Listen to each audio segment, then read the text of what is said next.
fichier texte en ligne, enfin éditable de manière collective, où il y a toutes les notes, tous les liens vers les vidéos, vers les sites, les artistes, etc. Donc vous pouvez noter cette adresse-là, rajouter vos commentaires, partager d'autres informations, des idées, des choses. Voilà, c'est votre propriété maintenant, et vous pouvez le faire vivre si vous voulez juste récupérer les liens qu'on a mis tout à l'heure.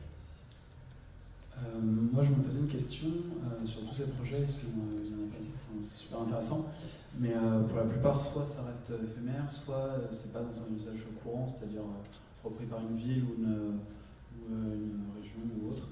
Et du coup, je me posais la question, est-ce que parmi ces projets, ou est-ce qu'il y a d'autres projets où des villes seraient appropriées demain à l'artiste?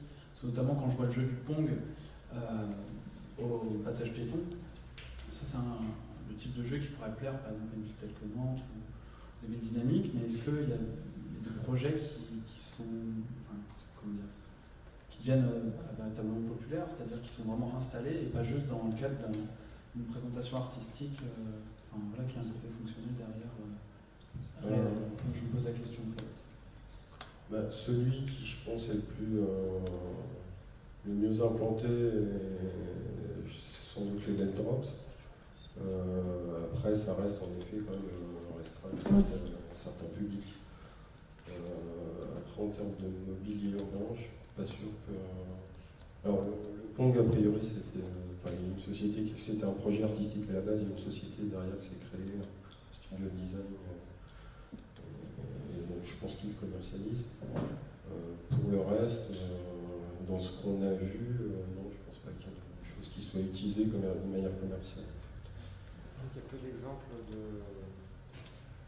de projets artistiques ou d'intention en tout cas de créer des produits à destination des villes pour essayer d'être adaptés après en mobilier urbain ou en choses dans ce cadre-là, quoi.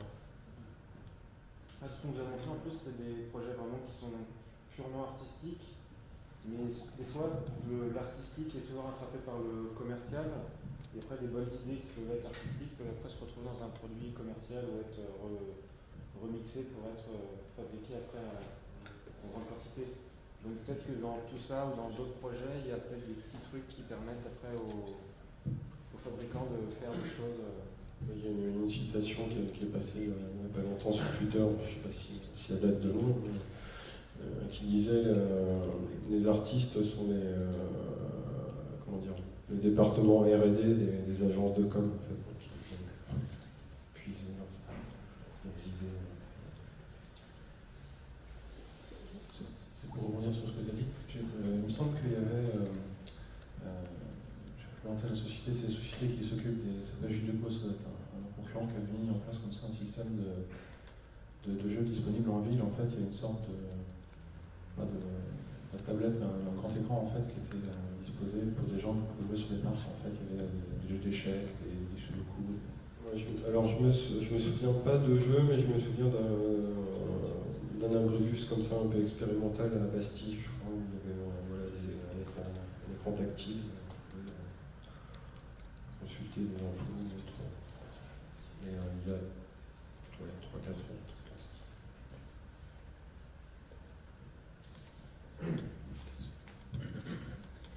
Une autre question, une réflexion. C'est l'enjeu de Game of the City. Moi, je me pose beaucoup la question. On parle de mobilier urbain, de connexion, de jeux et tout ça. Mais du coup, visiblement, ce domaine-là a l'air dédié à des industries ou des trucs comme ça, parce que même du coup, dans Game of the City, là, je ne ressens pas l'intention de véritablement changer la pratique quotidienne avec le mobilier urbain dans la ville de Nantes, notamment. Et du coup, je me pose la question, est-ce que c'est dans Game of the City voilà, finalement l'intention, je me pose la question de l'intention réelle, faire émerger des projets qui peuvent être intéressants à petite échelle, ou alors essayer de révolutionner déjà la ville. Est-ce que derrière la ville a l'intention de suivre un projet en particulier ou quelques-uns pour faire la promotion, Stérolux et tout ça, comment ça se passe? Je m'interroge là-dessus en fait. En fait, il n'y a pas forcément d'intention comme ça qui soit sous-jacente au projet. On attend un peu de voir ce qui va sortir de l'événement. Évidemment, nous, ça nous intéresse, il y a des projets qui sont intéressants, que dont les gens ont envie de les poursuivre, ça nous intéresse de les accompagner pour que les projets arrivent au-delà de l'événement. On n'a pas d'accord, on va dire, avec la ville ou avec une structure quelconque pour que les projets vivent au-delà de l'événement. Maintenant, pour nous, ce type d'événement-là, c'est plus un coup de pouce, on va dire, un coup de démarrage à des réflexions, à des propositions qui peuvent être amenées à vivre derrière. Et en tout cas, on fera tout pour que des choses intéressantes soient amenées à vivre d'une manière ou d'une autre derrière. Maintenant, on n'a pas de garantie là-dessus, c'est pas l'objectif, c'est pas un hackathon monté par JCDecaux pour faire la R&D, comme on disait tout à l'heure, du mobilier urbain de demain. C'est faire émerger des idées, les pousser jusqu'au bout et voir où ça va mener le plus loin possible, on espère. Est-ce qu'il y a d'autres questions? Ouais. J'avais une question un peu plus technique en fait. Par exemple, ma première présentation avec le laser, où c'était un peu du mapping sur le bâtiment. Du point de vue technique, je m'imagine que vous avez posé un vidéoprojecteur au sol. Il y avait un vidéoprojecteur au sol, mais comment est-ce que ça s'est passé techniquement parlant en fait? À quel niveau vous avez mis le vidéoprojecteur? Est-ce qu'un seul suffit? Avec la webcam, derrière il devait y avoir un PC qui devait tourner pour relier les deux. Voilà un peu plus de curiosité en fait. Pardon, j'ai pas entendu la dernière phrase. C'est de la curiosité par rapport à ce projet-là. Oui, en effet, donc il faut un ordi, un logiciel qui fait d'une part l'acquisition et le traitement de la vidéo pour localiser en fait l'emplacement du pointeur et après reproduire le chemin parcouru par le pointeur et le rétroprojeter. Donc c'est un vidéoprojecteur assez puissant, je pense, enfin au minimum 6000 lumens, après ça dépend des conditions de luminosité. Après niveau distance, c'est pareil, il faut être à la bonne distance, je pense que plus de 100 mètres c'est pas possible en zone urbaine. Après, quand vous parlez d'open source, c'est qu'on peut retrouver des plans de tout ça sur le site. Voilà, ce logiciel-là est disponible sur le site graffiti-researchlab.com. C'est un projet, je crois, qui était réalisé de manière conjointe avec Theodore Watson, qui est un des deux créateurs, avec Zach Lieberman de Open Frameworks. Je ne sais pas si vous connaissez. Donc, soit il se trouve sur le site du GRL, donc le .com, soit sur le site de Théo, je sais plus. Enfin, si vous cherchez LaserTag, open source, vous le trouverez. Voilà. Et du point de vue de l'administration, des administrations, vous avez pu intervenir comme ça sur un bâtiment, vous avez pu au préalable demander, passer par toute l'administration, demander les autorisations de mairie, etc.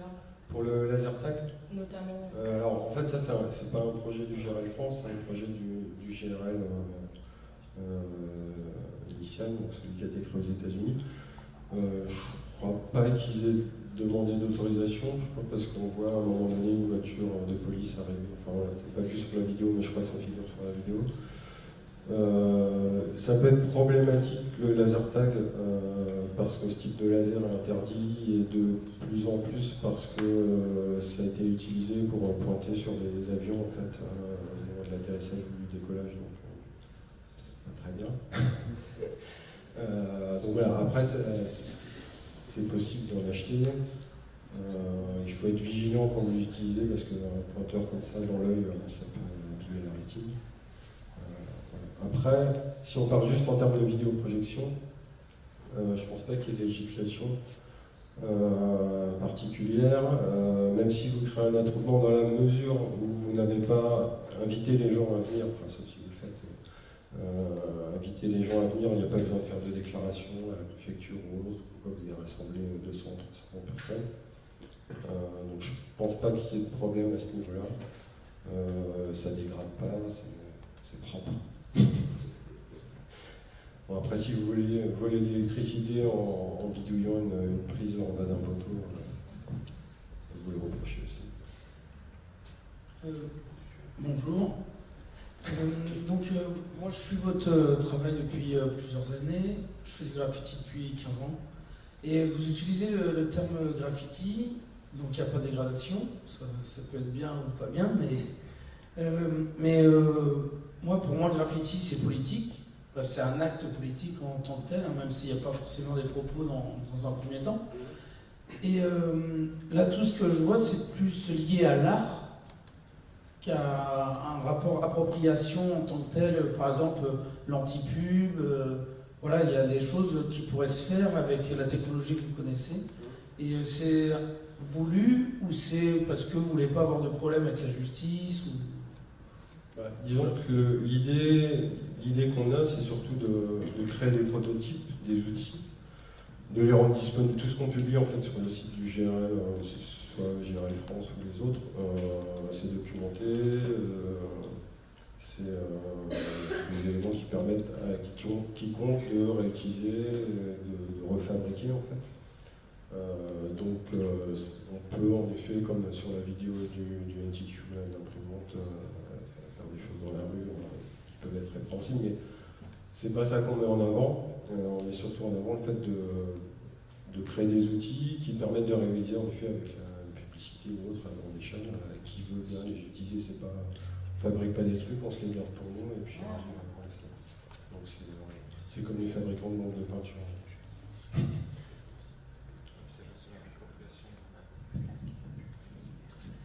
Et puis l'idée de nos outils, c'est que c'est des outils assez bruts qui ont une fonction qu'on a réussi tant bien que mal à obtenir ou pas. Donc on publie le projet qui marche ou qui ne marche pas, et après c'est aux autres gens de se les réapproprier, de les adapter à leurs besoins. Parce qu'en fait c'est dur de faire un projet qui convienne à tout le monde et qui soit comme un produit qui remplisse tous les besoins de la personne qui va l'utiliser. Donc du coup on fait vraiment dans le brut ou le simple, ou en tout cas ce qui nous paraît le plus facilement abordable ou utile.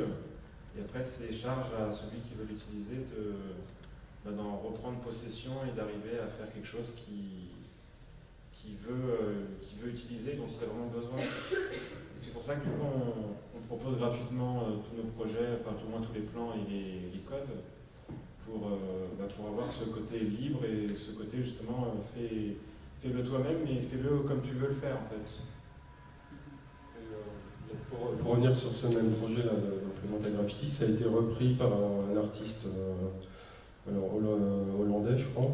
Et en fait, lui, il a repris le système de... Non, c'est pas le robot Rainbow, c'est un autre truc. Il a repris le système de programmation de la carte, sauf que lui, plutôt que d'avoir cette bombe de peinture, il a mis des vagues électromagnétiques, et donc il a juste un extincteur rempli d'encre de peinture qui arrive sur ces bombes, et donc il a un jet plus puissant que le nôtre, il peut taquer à quelques mètres du mot. Il y en a un aussi quand il y a un train qui passe, ça se déclenche et oui. C'est le même. C'est pas la même personne, oui, c'est un autre projet. Et ça, c'est des projets qui viennent de chez vous? Alors, pas celui-là, non, je crois que celui-là existait un peu avant, alors peut-être c'est ça qui a donné l'idée à Benjamin, mais c'était, oui, là pour le coup, ça déclenchait juste toutes les bombes et ça faisait tout le train, mais juste des lignes, en fait, il n'y avait pas de message. Alors, ce qui est intéressant par rapport à ça, c'est qu'on a publié le projet, on nous a reproché, on nous a dit ouais, mais c'est pas du graffiti, le graffiti c'est du style, des trucs.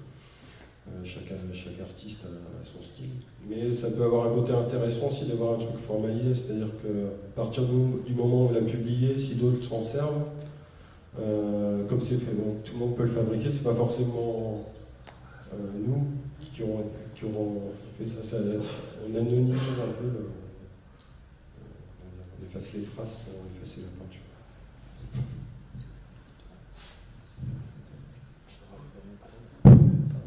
On va peut-être laisser l'agence 2 degrés nous parler de leur travail. Ouais. Donc, du coup, on va...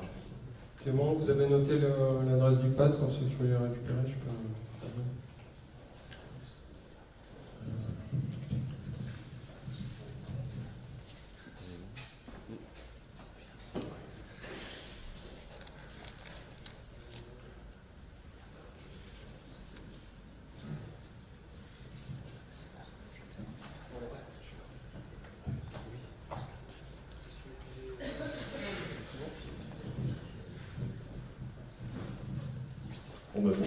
Bonsoir. Alors, on va peut-être répondre aux questions que tu avais posées. Parce que nous, donc Florian, Mathieu, on est urbanistes de l'agence 2 degrés. Donc, en tant qu'urbanistes, on est des spécialistes de l'aménagement des villes. Donc, on est des gens un peu plus chiants, beaucoup moins artistes et beaucoup moins poètes. Donc là, on va pouvoir répondre aux questions. Et la preuve, c'est que quand un urbaniste envisage la question de la ville et du jeu, il fait... Attendez, est-ce que ça marche ? L'aire de jeu. Alors voilà, l'aire de jeu, c'est assez simple. Vous mettez des jeux, vous mettez 4 barrières autour, avec un principe, voilà, c'est fermé. Vous pouvez jouer dedans, si vous avez moins de 8 ans. Et après, si vous êtes à l'extérieur, vous avez plus de 8 ans, vous n'avez pas le droit de jouer. Voilà. Donc ça, c'est le travail des urbanistes. Heureusement, donc il y a des hommes et des femmes qui ont décidé de casser les règles, voilà, qui ont décidé de considérer la ville entière comme un grand terrain de jeu. Ils s'approprient l'espace urbain, ils détournent le mobilier, etc. Donc on les connaît, hein, voilà, c'est un skater là qui fait un doigt d'honneur. Voilà, il y a des graffeurs et puis la slackline. On sent que ça va arriver là. C'est au Brésil, mais ça va cartonner. Donc c'est très bien. On encourage vraiment aux gens de jouer avec l'espace urbain, de détourner tout ce qui est possible. C'est très très bien. Par contre, on n'est pas dupes. Enfin, on n'est pas dupes. On connaît la vérité. On sait ce qu'il y a derrière un petit peu. D'ailleurs, c'est le truc, c'est que si on regarde un peu les graffeurs et les skateurs de plus près, on s'aperçoit que déjà ce sont des rebelles, vous voyez, il fait un doigt d'honneur. C'est des gens qui ont des vêtements un peu, ils ont leur code vestimentaire à eux, c'est des gens qui se filment énormément, on l'a vu, il y a toujours des vidéos, ils montrent ce qu'ils font sur Internet, etc. Donc il y a beaucoup de communication et beaucoup d'images. Donc en fait, quand vous skatez, maintenant vous êtes, c'est cool, quoi, et ça devient populaire. Et évidemment, dès que vous êtes cool, la finalité d'être cool, on la connaît tous, c'est d'avoir des rapports sexuels assez faciles avec des personnes qui sont impressionnées. Bon, ça c'est très bien. Mais la preuve, hein, vous avez un regard avec un graffeur, par exemple, bon, il vous fait passer fortuitement devant une de ses œuvres, et là il vous dit ouais, mais tu vois, c'est moi qui l'ai fait, ça, mais bon, au péril de ma vie, mais tu sais, j'aime pas trop en parler parce que je suis un artiste, c'est vrai, mais je suis un rebelle avant tout, et bon là. Bim bam, 10 minutes après, c'est coït assuré dans une petite friche, une friche urbaine. Bref, donc c'est très bien, voilà, nous on joue le jeu. Mais ce qu'il faut retenir de ça, et c'est là-dessus qu'on va faire la conférence, c'est que si vous voulez jouer en ville, en fait, il faut que celui qui joue en tire une situation avantageuse. Il faut qu'il y ait un avantage à en tirer. Et surtout parce qu'en ville, vous jouez devant un public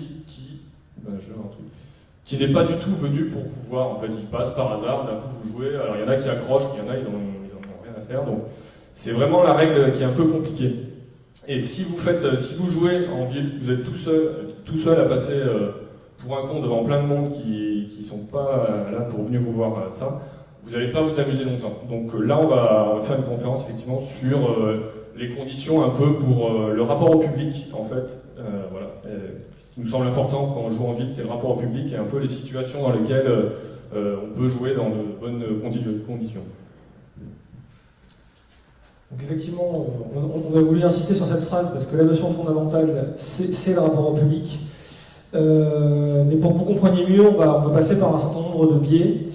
Le premier de ces biais, c'est le carnaval. Alors pourquoi on vous parle de carnaval ? Mathieu vous l'a dit, les urbanistes sont des gens relativement chiants, ce qui fait qu'ils n'ont pas du tout pensé dans leur appareil intellectuel la notion de jeu en ville, surtout pas si vous êtes un adulte ou un adolescent.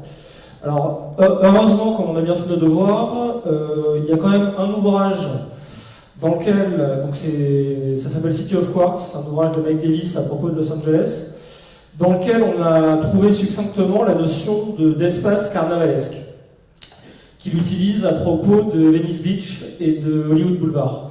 Donc pourquoi ça nous intéresse, l'espace carnavalesque ? C'est parce que justement, ça fait le trait d'union entre le jeu et l'espace public. Comme on est urbaniste, des formations professionnelles, pour nous, le jeu en ville, c'est d'abord et avant tout le jeu sur l'espace public. Cette notion,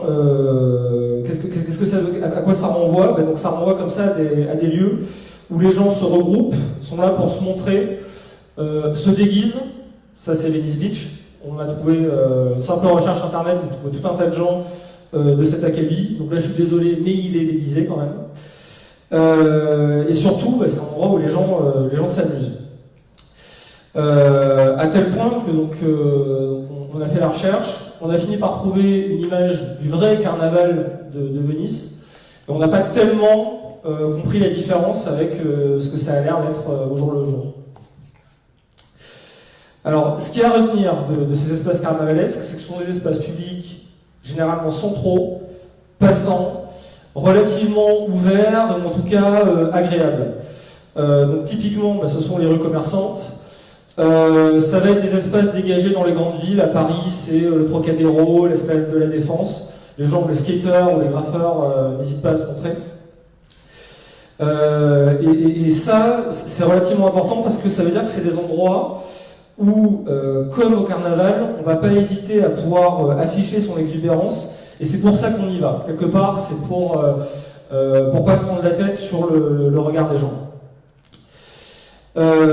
J'ouvre une page culturelle pour vous faire comprendre un petit peu mieux ce que représente le carnaval dans la culture populaire, avec cette pointure de Bruegel l'Ancien, peintre flamand du XVIe siècle, qui montre, ce tableau, c'est le combat de carnaval et carême.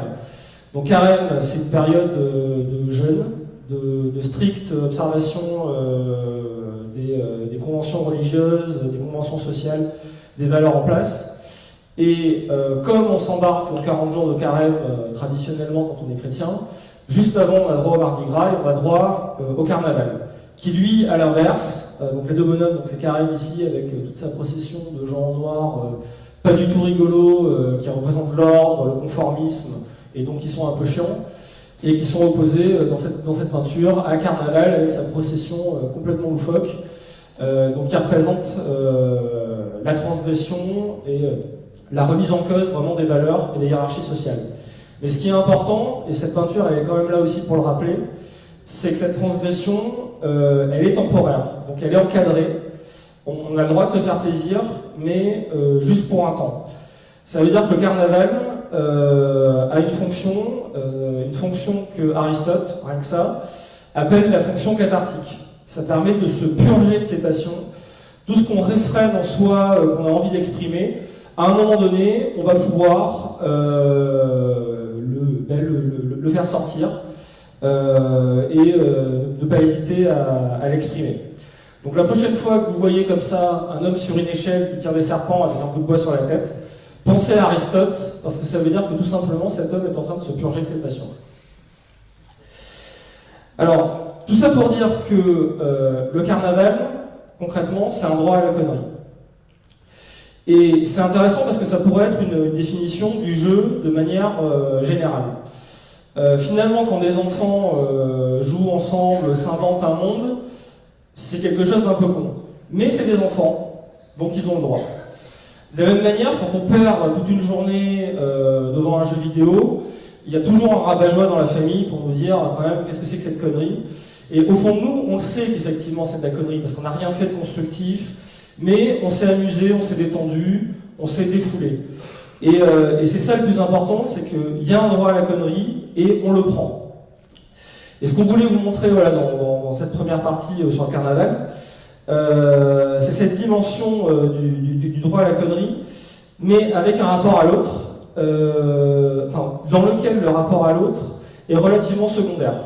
On pense d'abord à s'amuser et à se faire plaisir. Le rapport à l'autre, il est secondaire, mais il arrive quand même relativement vite, puisque maintenant qu'on a passé les références savantes, on va pouvoir se lâcher un petit peu au niveau des images. Second biais, c'est la parade. En ville, on joue aussi beaucoup pour se montrer. Donc c'est la dimension exubérante du jeu, qui est évidemment pas incompatible avec le carnaval.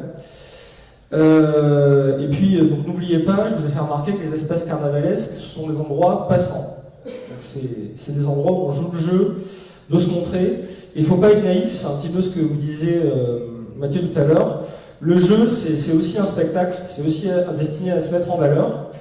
Et donc, c'est destiné à créer un rapport à l'autre, mais qui vous est un petit peu favorable, parce que vous avez réussi à vous mettre en scène et à vous montrer sous un jour positif, ou sous un jour dans lequel vous êtes un petit peu spécialiste. Donc on reprend l'exemple de la slackline. qu'on a brièvement évoqué. Ça consiste à tendre un fil entre deux obstacles, un peu n'importe lesquels, arbres, poteaux, le plus souvent en ville. On a choisi cet exemple parce que en France, c'est une discipline qui pour l'instant est plutôt associée à une population de semi-hippies, dont on pourrait penser qu'ils sont au-delà de ces considérations, qui n'ont pas tellement à leur d'importance. Cependant, vous constaterez que son look est relativement soigné et que on est déjà un petit peu quand même dans les codes de la coolitude qu'on retrouve donc au Brésil, comme vous le disait Mathieu, où cette discipline est beaucoup plus installée, où là on est en milieu urbain et on a les codes d'un look urbain beaucoup plus assumés. Donc c'est ça cette seconde caractéristique, la mise en scène de soi. Et là effectivement on est, c'est un petit peu ce que tu sous-entendais, dans la parade nuptiale. Alors la parade nuptiale pour trouver un partenaire, mais plus largement finalement pour séduire ce public qui ne vous a pas choisi, mais auquel vous cherchez quand même à plaire. Donc attention, c'est une utilisation du droit à la connerie, mais qui est quand même soumis quelque part à un contrôle de soi, un contrôle de son image, et donc à une autocensure. Ce qui nous amène à la troisième dimension, le moment où il n'y a plus d'autocensure, qui est le détournement. Donc là, on est un peu à la limite du droit à la connerie, parce que on est légèrement bourré en l'occurrence, ou qu'on est habité par cette connerie.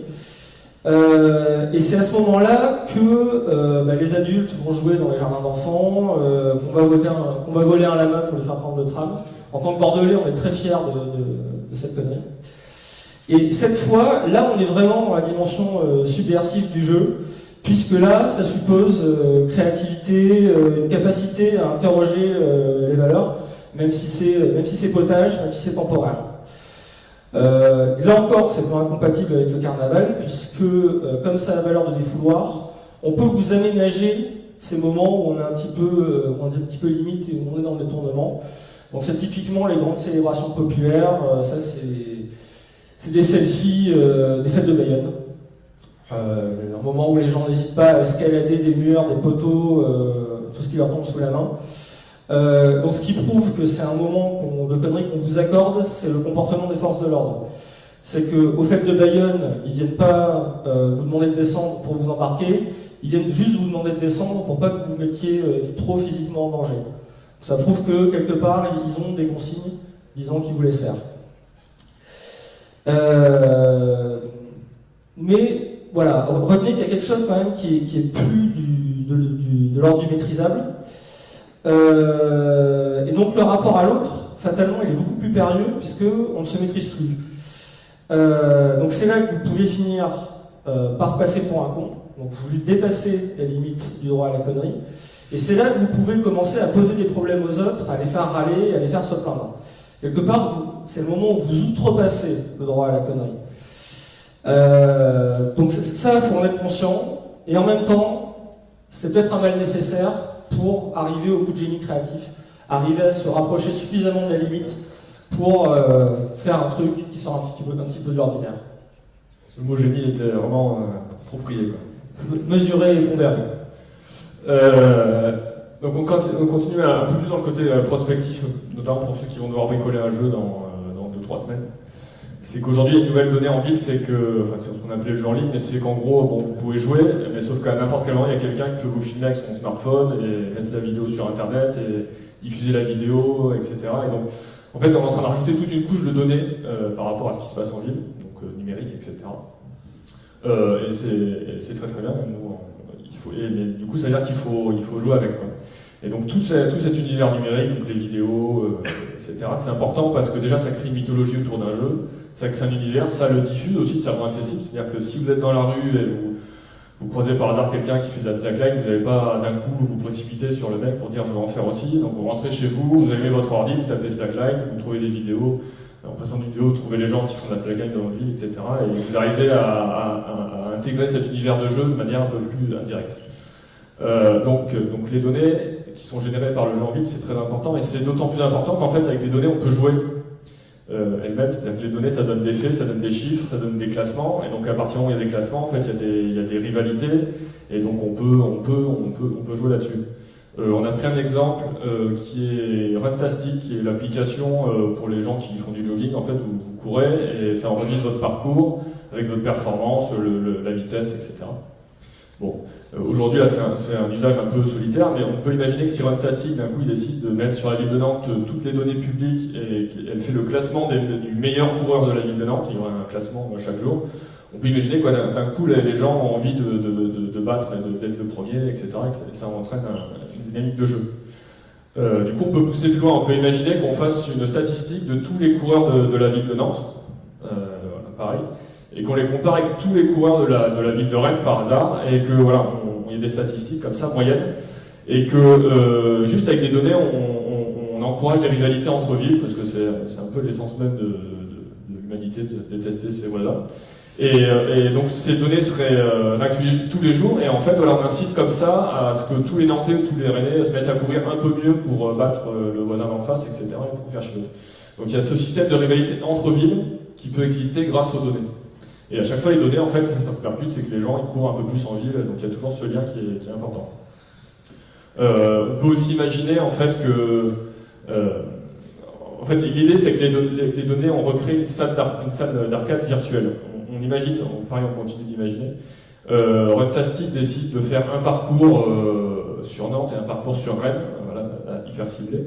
Et tout le monde peut y participer de n'importe où en France, il suffit d'aller à Rennes, de courir, d'enregistrer ses performances, il n'y a aucune organisation. Et puis, une fois que vous avez couru, vous mettez votre score voilà, en bas. Et donc, c'est comme les salles d'arcade, en fait, il faut toujours être le premier en haut avec le meilleur score. Et donc, ça encourage tout le monde à courir de plus en plus et de passer de ville en ville, etc. Donc, bref, le numérique, il faut vraiment l'envisager comme quelque chose qui encourage justement des compétitions et qui cadre un peu votre jeu. Et donc, ce qui est important, c'est vraiment le lien entre le pratique et entre ce qui se passe en ville et le numérique. Et comment, surtout, on récupère des données. Et donc, pour finir sur le mobilier urbain, il faut peut-être que le mobilier devienne ludique, mais nous, on pense aussi que le mobilier urbain, c'est surtout quelque chose qui enregistre des données et qui en restitue, qui diffuse des données et qui rend ça accessible un peu partout. Donc, il y a peut-être un truc à prendre en compte. Et enfin, dernier point, c'est que pour un jeu, il se démocratise et il soit utilisé par le plus de monde possible, c'est qu'il faut qu'il rende un service, surtout en ville. Voilà, c'est comme ça que ça va marcher, que ça va se démocratiser. Et là, il faut se mettre dans la tête, c'est assez simple, il faut se mettre dans la tête de quelqu'un qui vient d'emménager dans une ville, qui connaît personne, qui connaît pas sa ville. Et donc, si vous faites un jeu qui lui permet de découvrir sa ville et surtout qui lui permet de rencontrer des gens et de lui générer tout un tas d'opportunités, c'est un jeu qui va fonctionner parce que ça rend un service qui est quand même très important pour les citadins. Nous, dans ce domaine, en fait, il n'y a pas de révolution à faire. En fait, il suffit de reprendre tout un tas de services qui existent déjà et de les rendre plus ludiques. Nous, on a fait cet exercice avec, je vous montre, c'est juste un guide de Bordeaux. En fait, on a pris un guide touristique classique, et sauf qu'on en a fait un guide qui fonctionne comme un livre dont vous êtes le héros. C'est-à-dire qu'on vous propose plein de situations. Et en fonction de la situation, on vous renvoie à une autre page, et ainsi de suite, et en fait, vous créez votre journée comme ça. Alors aujourd'hui, c'est limité parce que c'est un livre, donc en fait, bon, c'est pas très social comme support.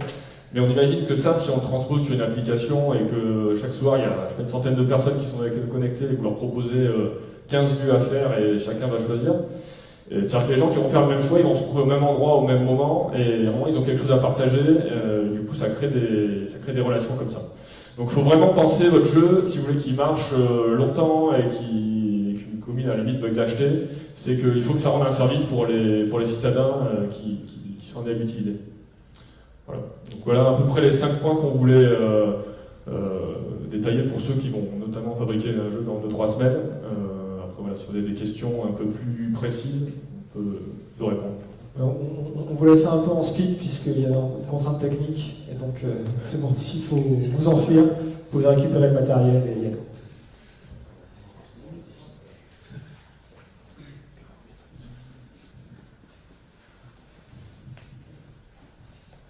D'autres questions? Ouais.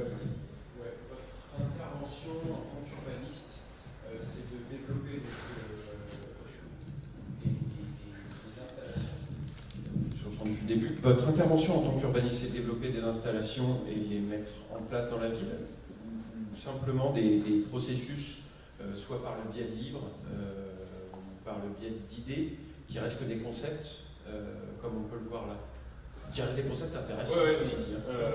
Donc nous on réfléchit beaucoup sur les usages et les modes de vie en ville, et on essaie toujours de faire un peu de prospective et de s'imaginer comment ça va fonctionner dans 3, 4, 5 ans. Donc c'est pour ça qu'on réfléchit à beaucoup comment les gens, je sais pas, ils font leurs courses, ils font etc. Et comment d'un coup, en changeant un peu la manière de faire, on introduit une nouvelle manière de vivre en ville. Justement, on a fait cette conférence parce que ce qu'ils ont montré avant, ça reste assez anecdotique, et notre boulot, vraiment, c'est de généraliser anecdotique, éphémère, c'est de généraliser une nouvelle pratique, et c'est ça qui est compliqué, et faire quelque chose de grand public, c'est délicat, et surtout quand les collectivités ne prennent, c'est pas des gens qui prennent des risques énormes, parce qu'ils ont des enjeux. Notre boulot, c'est d'explorer des pistes, et après, nous on les développe pas, pour revenir sur notre activité, nous on les développe pas, à part des fois des livres, parce qu'on sait écrire, mais on sait pas coder, par exemple. Donc, Mais l'idée, c'est d'ouvrir des pistes. Ok, et donc ces concepts. Je vais dire, pour répondre à ta question, on fonctionne plutôt en termes de process, si j'entends tes termes, qu'au niveau appliqué, mais aussi parce que on n'a pas forcément les compétences techniques pour les mettre en application, et il faudrait qu'on passe des marchés ou des accords pour mettre ça en échelle. Donc pour l'instant, par exemple, cet exemple de livre, il est resté qu'à l'état de livre, ce qui est déjà très bien là aussi. Ouais. Il est resté qu'à l'état de livre, oui. Et il est resté que sur Bordeaux, sachant que quand on l'a créé le concept, on se disait qu'on pourrait peut-être le développer. Alors pour des métropoles régionales, c'est la bonne taille, on vous le dit quand on l'a fait, mais ça pose tout un tas de complications parce que c'est quand même du temps, d'écriture, des contraintes financières, etc. Donc on l'a fait que pour Bordeaux et qu'en libre. Merci.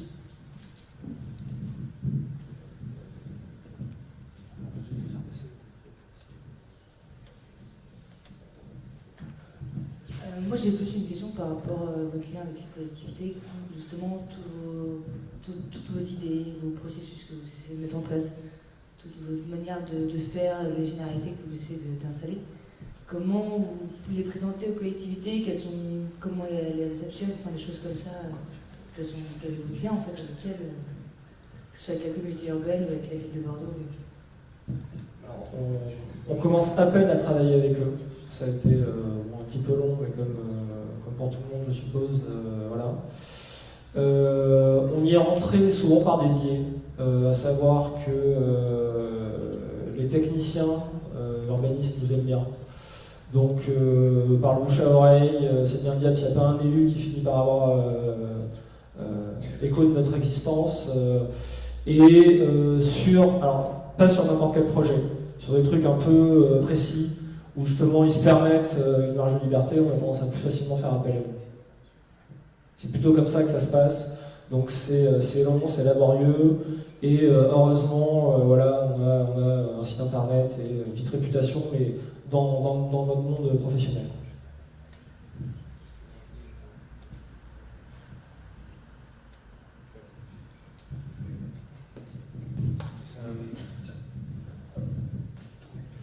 Je repense au livre avec la contrainte de rédaction. Alors là, ça se trouve, je vais balancer une méga idée de projet que je ferai mieux garder pour moi. Il y a un petit projet, je crois que c'est Use It ou Post-it sur c'est des maps avec des bons plans ville par ville qui sont faits par les habitants. Et il y en a une qui a été créée sur Nantes là récemment, tout début janvier, c'est hyper frais. Et pourquoi pas s'en servir comme source de données, surtout qu'en plus il y a un peu de géolocalisation. Et après, il y aura juste le travail sur les liens, éventuellement, je vois extravagant, donc avec des mots-clés en fonction de l'idée du lieu, et du coup, faire un moteur qui... je sais pas, est-ce que vous avez déjà connaissance de... Non, effectivement, il y a plein de... Enfin, nous, ça c'était envisagé comme une application, au début c'était géolocalisé, et avec le temps, c'est-à-dire qu'en fonction de l'heure qu'il était et l'endroit où on était, ça générait des propositions qui correspondaient, quoi. C'est comme ça qu'on l'avait imaginé. Après, c'était compliqué à mettre en place, ça coûtait assez cher, etc. Mais après, effectivement, il y a plein de supports numériques. Mais la carte, nous on essaie de bosser sur la carte en ce moment, effectivement. On peut, avec le système de lien, passer d'une idée à l'autre. Donc il y a plein de supports à trouver. Et à partir du moment où vous savez coder, enfin, vous êtes un peu. Vous avez des facilités, quoi. Il faut juste trouver une idée. Mais des idées, je pense qu'il y en a plein. Il ne faut pas trop réinventer les trucs. Mais c'est juste le support qui change. Et à un moment, il faut se dire que les gens, ils ont leur smartphone devant eux ou ils sont devant leur ordi. Et voilà, il faut leur générer des formes hyper. L'idée, c'est des textes, là, ils sont 4 lignes maximum. Enfin, après, c'est vraiment adapté au format web où les gens lisent plus. Enfin, voilà, il y a toute cette réflexion-là. J'ai un collègue qui a créé une application justement liée à la géolocalisation, liée au street art et au graffiti, où dès que tu vois un pochoir, tu le prends en photo et c'est envoyé sur le site avec l'application, et comme ça tous le reste du public peut aller voir le pochoir à tel arrondissement, et ça c'est aussi hyper intéressant, où tu peux te réunir à un endroit où tu t'apprécies l'œuvre. Voilà, question. Je connais le truc, j'ai oublié le nom, mais effectivement ça crée une carte de... Urban Colors. Ouais, c'est ça, ça crée une carte de toutes les œuvres comme ça. Voilà. Et ça, je pense que c'est une première version, c'est encore... on peut aller beaucoup plus loin en termes d'interactivité, mais voilà, la carte, ça permet ça. Il y a plein de choses à faire, quoi.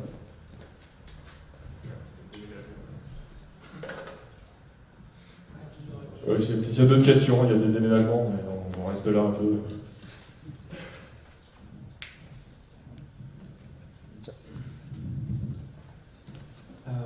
Du coup, c'est cool, on a eu 2 parties différentes. Mais moi, ce qui me chagrine un peu, c'est qu'on a une première partie avec beaucoup d'actions, mais pas forcément applicables à la généralité. Et ensuite, beaucoup de généralité, mais sans une action de changement du mobilier urbain. Et en fait, le lien, il est à 2 pas de pouvoir trouver une solution entre beaucoup d'action et de créativité et une réalisation. Et du coup, selon vous, où on en est sur ce point-là, en fait, sur cette question du mobilier urbain qui est véritablement changé. Tout à l'heure, j'avais posé la question. Finalement, c'est pas très populaire ce qui avait été proposé, même si c'était hyper intéressant créativement. Si vous avez une notion pour que ça change les usages, du coup, où on en est dans la réalité des changements du mobilier urbain. Parce qu'en fait, voilà, vous êtes à 2 mètres, donc du coup, finalement, il y a peut-être quelque chose à faire. D'accord, parfait. Je sais pas, je fais une parenthèse, j'ai un exemple. C'était à Londres, je crois qu'ils avaient refait des toilettes publiques toutes belles, magnifiques. Et sauf que il y avait des écrans géants, et en fait, dès qu'on passait à côté avec son téléphone, ça te volait toutes tes données, ton téléphone, et c'était monté par une boîte, genre JC Déco, etc. Ça a fait un scandale, évidemment. Donc il y a du mobilier, enfin voilà, il y a des dérives aussi, ça pose des problèmes, ce genre de choses. C'était une parenthèse. Non, mais effectivement, il y a plein de choses à faire. On n'a pas de solution, et justement, comme c'est vous qui devez trouver un truc dans 3 semaines, on n'a pas fait votre place, mais non, mais il faut bien réfléchir à. Ce qu'il faut regarder, c'est qui va l'utiliser, comment, et c'est vraiment dans la qualité d'usage que si le truc est agréable, ça rend service, tout le monde en sort gagnant, ça va fonctionner, quoi.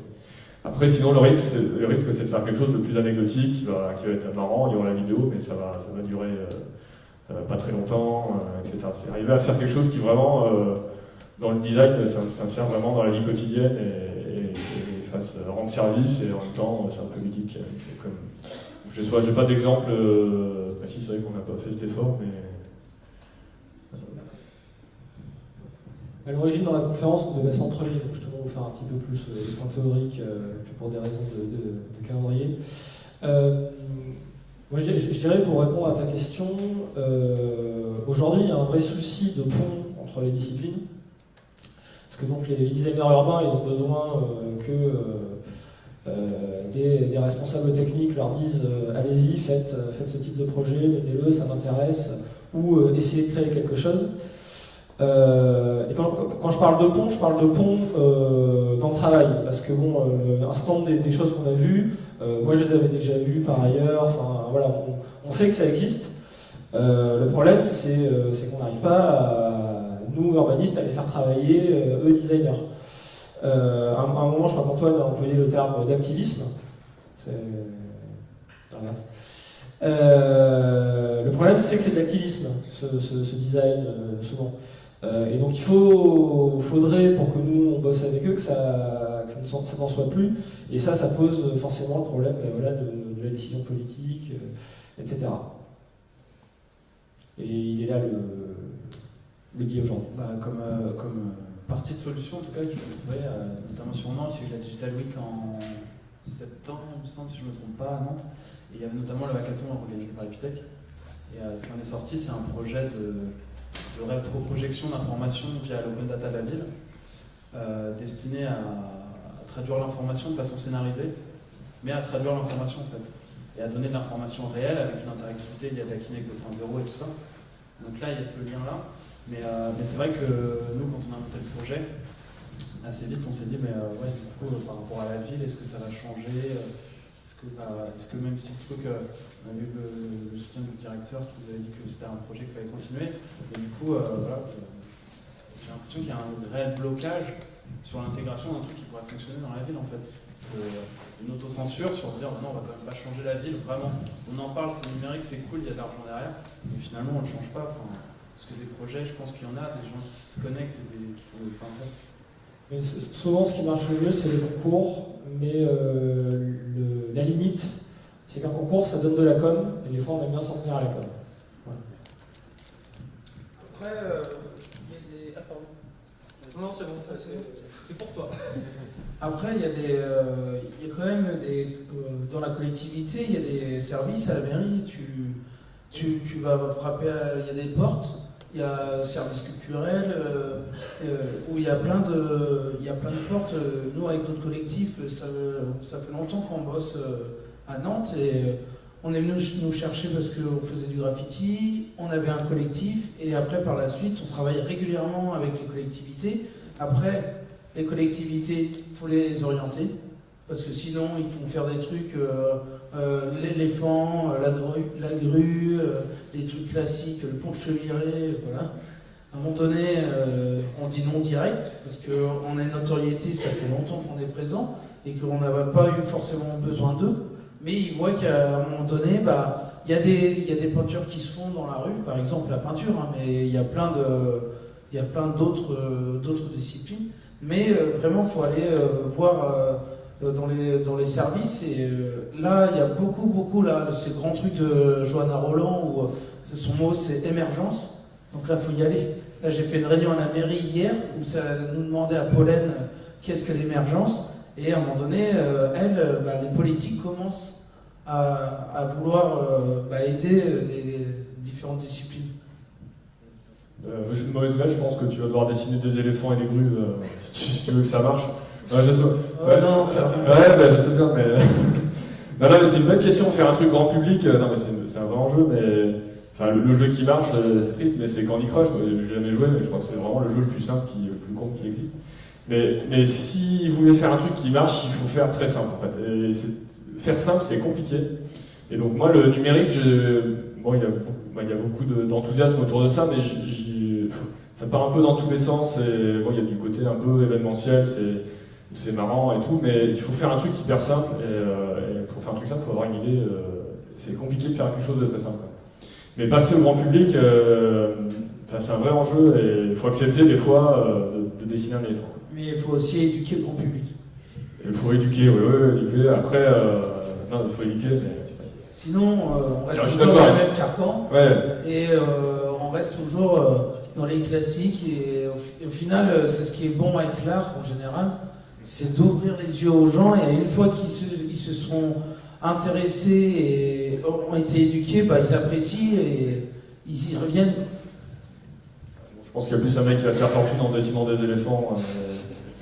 Je rigole, mais c'est compliqué. Mais il faut faire gaffe, le grand public, faire quelque chose de grand public, d'accessible et tout, c'est très compliqué. Mais à la différence de Bordeaux, non, t'es hyper ouvert. Ouais. On court plus vite, Non, restez pas du tout... Vous avez des éléphants, mais on a des lamas, nous. Ceci dit, L'éléphant, on voit que c'est passé, enfin l'animal géant, on voit que c'est passé dans la culture populaire, parce que maintenant que Katy Perry a chanté sur un lion géant à la mi-temps du Super Bowl, c'est bon, c'est populaire, vous pouvez le rendre absolument partout. Il n'y a plus de soucis. Les Nantes, il est un peu partout. Voilà.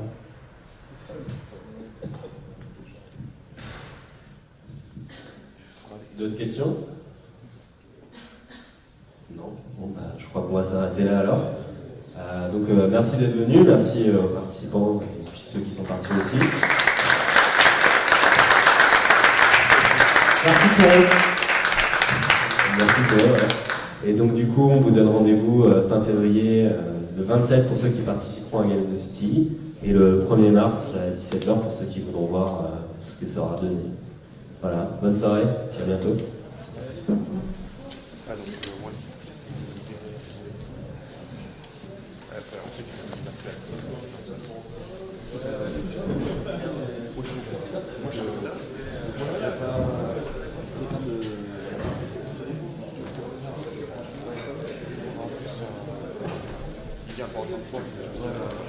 C'est quelque chose d'assez important. Peut-être qu'on l'a fait. On peut dire que